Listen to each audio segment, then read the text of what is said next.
А мы в Бишуи в полуподвальном помещении находимся. И немцы пришли, говорят, уходите, мы деревню сжигать будем.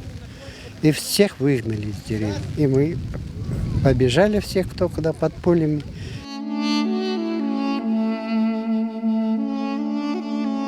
В 1944 году нас выгнали.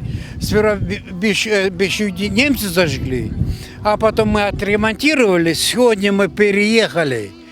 И сегодня мы скупались. И ночью нас приехали на машине, погрузили, привезли в Симферополь. Там на товарняк посадили. И мы ехали до Булунгур Самаркандской области.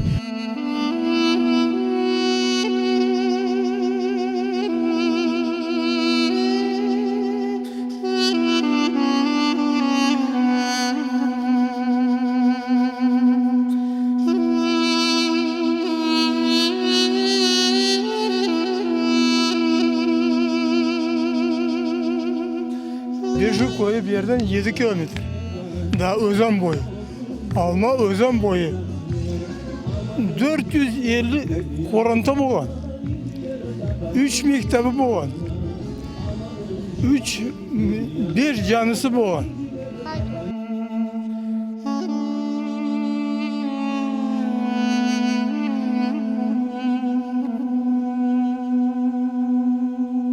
У нас хорошая мельница была. У нас коровники хорошие были. У нас сады были хорошие. А в лесу что только не росло. Мы не знали, что такое грибы, а грибов навалом было.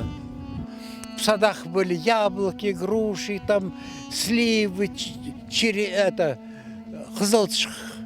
кизыла много было.